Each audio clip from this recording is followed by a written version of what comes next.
Waldo the Jumping Dragon.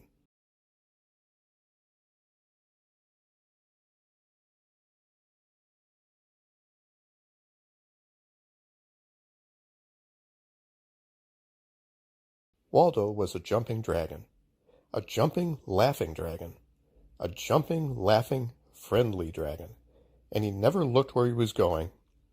One day Waldo was jumping, higher and higher, down a path through the woods. Of course, he wasn't looking where he was going, and so he hit a mountain. And then he fell upon a knight, who dropped to the ground with a loud clank and a thud. "Oof!" said the knight, his face getting red. "Excuse me, friend knight," said Waldo, as he helped him to his feet. "Jumping horned toads," yelped the knight, grabbing his sword. "I see a real live dragon. I must slay him before he frightens everybody in the kingdom." "How do you do?" said Waldo, with his friendliest smile. "I'll show you how I do," said the knight, and he swung his sword at the dragon. Of course, Waldo easily jumped over the swinging sword. "Jumping dragons are very rare," shouted the knight, as he chased after Waldo. "I must capture him." "Hi-ho, what a show!" laughed Waldo, and he bounded merrily down the road. The angry knight gave chase, and shouted for Waldo to stand still. He chased the jumping dragon over a river, and he chased him over a wall. Waldo laughed with glee, for no mere knight could ever catch him. But again, Waldo wasn't looking where he jumped, and he landed right in the middle of the king's castle yard. The king turned to his wife, the queen, and said, "Good heavens, my dear, I do believe a dragon has landed nearby." "Oofle," said Waldo, catching his breath. When the queen saw Waldo, she held her crown so it wouldn't break, and fainted dead away. "My name is Waldo," said Waldo to the king.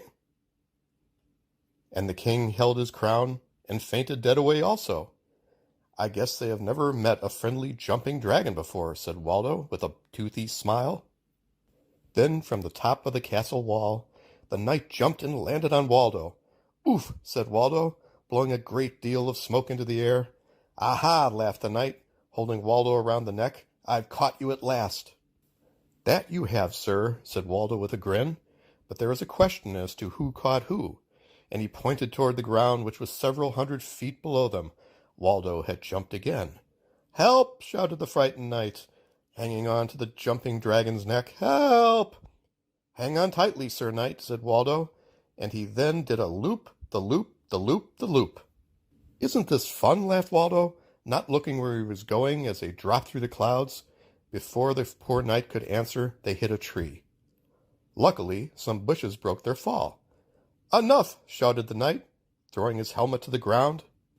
"A jumping dragon is rare, on that I do agree, but a jumping dragon who doesn't watch where he's bouncing can destroy a suit of armor, including the knight wearing it." And with that he ran away from the spot and was never seen in the kingdom any more.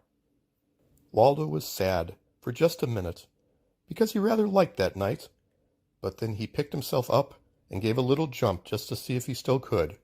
He could, and soon he was bouncing through the fluffy white clouds, saying, "I'm the highest, flyingest, happiest dragon in the whole world." And he jumped over a steeple, saying, "Hello," to some pigeons. Then he hopped a fence, a tree, and some cows. He even began jumping backward to show off to some birds. "You'd better watch out," shouted a seagull. "You'll get into trouble for sure," screeched the seagull's friend. But Waldo just laughed again and jumped higher than ever. Higher and higher he bounced, and since he was not watching where he was going, Waldo jumped right smack dab off the page.